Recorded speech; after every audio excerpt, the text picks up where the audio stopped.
You know, people keep asking me about the secret to wealth. They think it's some complicated formula, some insider knowledge you need an MBA to understand. Let me tell you something most financial advisors won't admit, because frankly, it undermines their entire business model. You don't need much money to live well. In fact, most people who think they need six figures just to survive, they're mathematically illiterate about their own lives. I've been watching this pattern repeat for over 70 years now. People earn more, and somehow they need more. They get a raise and immediately find new ways to be broke. It's like watching someone try to fill a bucket with a hole in the bottom, except they keep focusing on getting a bigger hose instead of fixing the damn hole. Let me take you back to when I was young. This was after the war, around 1948, and I was just starting out. I lived in a small place, nothing fancy. You know what Warren was doing around the same time, living even more frugally than I was. And we weren't poor, not really. We had chosen something most people never consider. We chose to look modest so we could become secure. That's a trade most people make backwards. I remember this one time, must have been in the early 50s. I was practicing law and starting to make decent money. A colleague of mine, he bought this big new car. Beautiful thing. He was so proud of it, showing it off to everyone at the firm. You know what happened. 3 years later, he was still making payments on that car while I had been investing the difference. That car lost half its value the moment he drove it off the lot. My investments, they were compounding. See, that's the thing about opportunity cost that nobody wants to face. Every dollar you spend on something that depreciates is a dollar that can't work for you forever. Now, I'm going to be direct with you, because that's how I've always been. Living on a low income isn't about deprivation. It's about clarity. It's about understanding what actually matters versus what you've been sold by a society that profits from your confusion. Most people have never sat down and calculated what they truly need to live comfortably. They just absorb society's expectations and call it reality. That's expensive ignorance. You want to know the formula that changed everything for me? Here it is, and it's so simple, it'll make you angry. If your expectations rise as fast as your income, you're trapped forever. But if you can keep your needs stable while your income grows, that gap becomes freedom. That gap is where wealth actually lives. Most people do the exact opposite. They let their lifestyle expand instantly with every dollar they earn. New car, bigger apartment, fancier restaurants, more subscriptions, more obligations. They think they're moving up. They're just moving sideways on a more expensive treadmill. Let me give you the mathematics nobody wants to face. If you earn $40,000 and spend $40,000, you're broke. If you earn $200,000 and spend $200,000, you're still broke, just with nicer furniture. The absolute number doesn't matter. The gap matters. And you create that gap by mastering your expenses, not by chasing income. I learned this principle when I was in my 20s, and it probably came from watching the Great Depression affect my parents' generation. You see, my father lived through all that, and I watched how people who had looked wealthy one day were destitute the next. The ones who survived best, they weren't always the ones who had earned the most. They were the ones who had spent the least. They had built what I later came to call a margin of safety, not just in investing, in life. Now, what does living on a low income actually require? It requires intellectual honesty about needs versus wants. And this is where most people fail immediately, because they can't stand that level of honesty with themselves. Most of what people call needs are actually wants that have been normalized by marketing. You don't need a new car. You need reliable transportation. You don't need a big house. You need shelter. You don't need expensive clothes. You need to be covered. You know what the hardest part is. It's not the actual living with less. It's the social pressure. I watched this my entire life. Your friends will pressure you to spend. Your family will judge your choices. Society will treat frugality as failure. When Warren and I were building Berkshire, people thought we were strange. Here we were, becoming wealthy men, and Warren was still living in the same house he bought in 1958 for $31,500. I wasn't much different. People couldn't understand it. But here's what they missed. We understood something about human psychology that most people don't want to accept. There's this thing called hedonic adaptation. You think a bigger house will make you happier, and it will, for about 3 months. Then it becomes your new normal and you want more. You think a nicer car will feel good, and it does, for maybe a week. Then you stop noticing it. This is why lifestyle inflation is such a trap. You're chasing a feeling that fades immediately, but the cost persists forever. Let me tell you about the psychology of this, because I've spent decades studying human misjudgment. There are about 25 major psychological tendencies that cause people to make terrible decisions. And in personal finance, you're fighting against at least 6 of them constantly. First, there's social proof tendency. Humans are wired to follow the crowd. Made sense when we were living in small tribes, and your survival depended on not being cast out. But in modern capitalism, it's financially catastrophic. Everyone around you is spending stupidly, so you spend stupidly too. You mistake the herd's direction for wisdom when it's usually just collective delusion. I remember in the late 90s watching people buy stocks they didn't understand because their neighbors were getting rich in the dot-com bubble. Same psychology. They couldn't stand being different, being left out. Cost them everything when it crashed. Same thing happens with consumption. Your neighbor buys a pool, suddenly you need a pool. Your colleague takes expensive vacations, suddenly your modest vacations feel inadequate. It's all social proof leading you astray. Second tendency is instant gratification bias. Your brain values immediate pleasure over future benefit by an irrational margin. That's why you buy things now instead of saving for later. The solution: make the future tangible. I used to calculate exactly how much my spending decisions would cost me in future wealth. Not just the price tag, the opportunity cost. If I spent $1,000 on something unnecessary in 1965, that wasn't just $1,000. Invested in Berkshire stock, that would have been worth, well, let's just say it would buy you several houses today. Third is the contrast misreaction tendency. This is the comparison trap. You see others spending and feel poor by comparison, even when you're objectively doing fine. I watched this destroy people's peace of mind for decades. They couldn't enjoy what they had because someone else had more.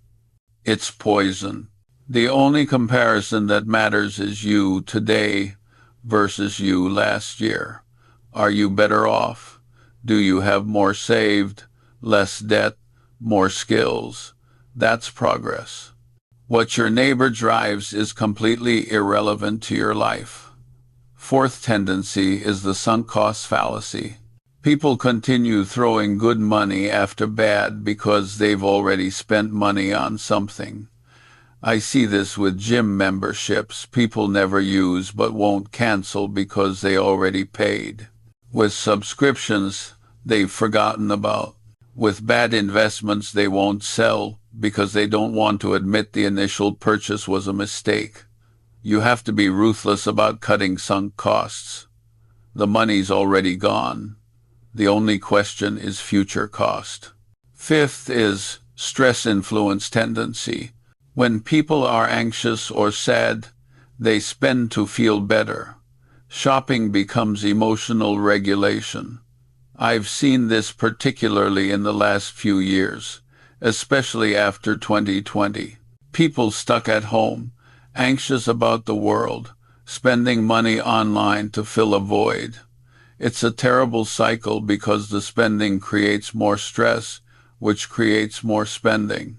You need alternative coping mechanisms. When I feel stressed, I read. I think. I talk to people I trust. These things cost nothing and actually address the underlying problem instead of masking it. Sixth tendency is incentive-caused bias. The entire consumer economy is structured to exploit your psychological weaknesses. Marketers study your brain better than you do. They know exactly which buttons to push. Social media amplifies it all. Everyone's trying to trigger your comparison instinct, your fear of missing out, your desire for status, all so you'll keep spending. You have to consciously build immunity to this, or you'll be financially manipulated your entire life. Now, let me give you the framework I developed over the years for actually living well on very little. And notice I said living well, not living miserably. There's a huge difference. Housing is where most people destroy themselves financially. They buy or rent far more space than they need because they're trying to signal status. A couple doesn't need 3 bedrooms. A single person doesn't need 2. But people convince themselves they do because they might have guests, or they need an office, or they want to feel successful. That's not planning. That's paying premium prices for ego. Your housing should be the cheapest acceptable option that meets your actual requirements. Not your aspirational requirements, your actual ones. Can you sleep safely? Can you store your possessions? Can you maintain basic hygiene? That's the threshold. Anything beyond that is luxury, which is fine if you can afford luxury. But if you're trying to build wealth on limited income, luxury is a tax on your future. Transportation is another wealth destroyer. Cars are terrible investments. They depreciate faster than almost anything else you can buy, except maybe electronics. But people buy far more car than they need. They finance vehicles that depreciate faster than they can pay them off. They buy new when used would work perfectly. They upgrade every few years for no rational reason except that they're bored with what they have. If you're serious about building wealth, you need to be ruthless about transportation. Buy used. Buy reliable. Buy boring. A 10-year-old Toyota will get you everywhere. A new BMW will. But it costs a fraction and doesn't announce to the world that you make poor financial decisions. Let me tell you something about the true cost of a car, because most people don't calculate this correctly. It's not the purchase price. It's the insurance, the fuel, the maintenance, the registration, the depreciation, and the opportunity costs of the capital tied up in a depreciating asset. When you calculate the true cost, most people are spending 20 to 30% of their income on transportation. That's insane. Cut that in half, and you've just given yourself a massive raise without earning another dollar. Food is where small daily decisions compound into large annual costs. People don't realize how much they spend eating out, ordering delivery, buying prepared foods. They think it's convenient. It's also expensive. If you're serious about building wealth on limited income, you cook. Not sometimes. Consistently. You meal plan. You buy ingredients, not meals. You accept that convenience costs money you don't have to spend. I'm not suggesting you eat poorly. I'm suggesting you eat intelligently. Rice, beans, vegetables, eggs, chicken, basic staples, nutritious, cheap, and if you learn to cook, quite enjoyable. The difference between eating out regularly and cooking at home is easily several $1,000s per year. For someone building wealth on modest income, that's not a small difference. That's transformative. You know what I find interesting? Entertainment. Modern life has convinced people they need constant stimulation. Streaming services, concerts, bars, events, travel. All of it marketed as essential to a full life. It's not. Entertainment is fine. Entertainment addiction is poverty. There's a massive difference between occasionally enjoying yourself and structuring your entire life around consumption-based pleasure. Here's what I've learned over 99 years. When your life has meaning, you don't need as much distraction. When your days have purpose, you don't need constant external stimulation. But people have built lives so empty that without purchased entertainment, they'd have to face themselves. That's expensive therapy. The alternative is building a life that's internally satisfying. Reading costs almost nothing. Walking costs nothing. Conversations cost nothing. Thinking costs nothing. Learning costs nothing if you use libraries and free resources. These aren't deprivation. They're often more satisfying than the expensive alternatives because they engage your mind instead of numbing it. I've spent most of my life reading, and I can tell you with certainty that the best investments I ever made were in books and time to think. Cost me almost nothing. Return was infinite. Clothing is another area where people waste tremendous amounts. You don't need much. You need clean, presentable, durable clothing. Not fashionable, not branded, not new every season. When you stop trying to communicate status through clothing, the required expenditure drops to almost nothing. Buy quality basics that last. Ignore fashion. Wear things until they're actually worn out, not just out of style. The wealthy understand this, by the way. They often wear the same thing repeatedly because they're not trying to prove anything. It's the insecure middle class that needs new outfits constantly. Now, subscriptions and recurring costs. This is the slow bleed that kills financial health in the modern era. Gym memberships you don't use, subscription boxes you forget about, streaming services you barely watch, software you don't need, insurance you're overbuying. Every recurring cost is a permanent claim on your future income. It's a promise you've made to keep paying regardless of whether you're getting value. Audit every subscription. Cancel ruthlessly. If you're not using it weekly, you don't need it. Most people are spending hundreds per month on recurring costs they barely think about. That's thousands per year. For someone on low income, that could be 2 months of living expenses. The principle that ties all of this together is something I learned from my friend and partner Warren. He always said, the first rule of compounding is to never interrupt it unnecessarily. Every dollar you waste on unnecessary expenses is a dollar that can't compound for you. And compounding is the most powerful force in building wealth. Let me give you an example that shows you exactly what I mean. 2 people, both 30 years old. Person A earns $80,000 and spends $75,000. Person B earns 35,000 and spends 25,000. Most people would say person A is better off because higher income sounds better. But look at the gap. Person A saves 5,000 per year. Person B saves 10,000 per year. Person B is actually building wealth faster despite earning less than half as much. After 10 years, person A has saved 50,000. Person B has saved 100,000. If both invest at reasonable returns, person B will reach financial independence years before person A, possibly decades before. That's the power of the gap.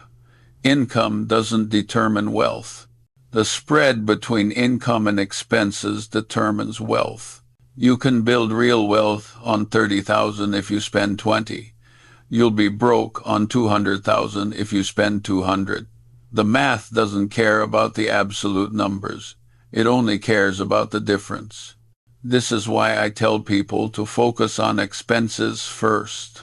Increasing income is good, but if you can't control spending, more income just means more waste. Fix the leak before you increase the flow. Get your expenses down to reasonable levels. Build the discipline to live within those constraints. Then if income grows, you'll actually benefit because you won't immediately inflate your lifestyle to match. Most people never learn this. They spend their entire lives increasing income and increasing expenses in lockstep. They die having earned millions and saved nothing. I've seen it happen over and over. Smart people, hard-working people, people with good intentions, but they never understood the fundamental mathematics of wealth building. Now, let me address something important about resilience, because this is where living on low income becomes a superpower. When your lifestyle is simple, you're anti-fragile. Economic downturns don't destroy you. Job loss doesn't devastate you. Unexpected expenses don't spiral into crisis. You've built a life that can withstand shocks. Compare that to someone living paycheck to paycheck on a high income. They're brittle. One bad month, and they're in trouble.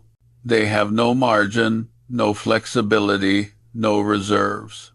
They look successful, but they're one problem away from collapse. I watched this during every recession of my lifetime. The people who looked rich were suddenly in terrible trouble. The people who lived modestly, they were fine. They had reserves. They had options. They had built what I call a margin of safety into their lives. This applies to investing too, by the way. The companies Warren and I invested in at Berkshire. We always looked for margin of safety. We wanted businesses that could survive bad times, not just thrive in good times. Same principle in personal finance. You don't optimize for maximum comfort. You optimize for maximum resilience. Comfort is nice. Survival is non-negotiable. Let me talk about geography for a moment, because this matters more than people want to admit. If you're trying to live on low income in San Francisco or New York, you're fighting geography. The cost of basic necessities in expensive cities makes low-income living nearly impossible. The solution is obvious, but most people reject it. Move. Live somewhere cheaper. I know that's not popular advice. People have ties, connections, preferences. But if you're serious about building wealth on limited income, geography is a major variable. You can live comfortably on $30,000 a year in many parts of America. You cannot do that in Manhattan. The choice is yours. Stay in an expensive place and struggle, or move to a cheaper place and thrive. Most people choose struggle because they're attached to location. That's their prerogative. But they can't then complain that low-income living is impossible. It's impossible where they've chosen to live. Now, Here's where this all leads, and this is the part most people never think about. Low-income living isn't the goal, it's the method. The goal is financial independence, the ability to live without depending on employment. Low-income living is how you get there faster than high-income spending ever will, because every dollar you save is a soldier fighting for your freedom. Every dollar you spend is gone forever. If you can live on low income while investing the difference, you're building an army of dollars that will eventually earn enough to cover your living expenses. At that point, you're free. You work because you want to, not because you have to. That's the finish line. Most people never reach it because they spend everything they earn. They're stuck on the treadmill forever. But if you can embrace low-income living as a strategy, you can reach independence in 10 or 15 or 20 years. That's a timeline most people never even consider because they're so focused on comfort now that they sacrifice freedom later. Warren and I made that trade consciously when we were young. We lived modestly when we could have lived lavishly. We invested aggressively when we could have consumed pleasurably. And by our 40s, we had freedom that most people don't have at 70. That's not luck. That's compounding applied consistently over decades. You can do the same. The principles don't change. Live below your means. Invest the difference. Let time work. After enough years, the math is unstoppable. You'll have assets generating income. At that point, your low-income living skills become a superpower because your needs are so modest that even small investment returns cover them. Financial independence doesn't require millions if you've kept your expenses low. You might need 500,000, maybe less. That's achievable for almost anyone over a working lifetime, if they're disciplined. But discipline requires something most people don't have. It requires not caring what others think. Let me end with this, because I think it's the most important point. Low-income living isn't about poverty. It's about clarity. It's about understanding what you actually need versus what you've been conditioned to want. Once you strip away the nonsense, the required income is shockingly low. And once you realize that, you're free. Free from status anxiety, free from comparison, free from the treadmill. You can live on your terms, not society's terms. That's the goal. Not to be poor, but to be clear. Not to suffer, but to choose. Because when you master low-income living, you've mastered the fundamental skill of modern life. You've learned to be happy with enough. And enough, properly understood, is abundance.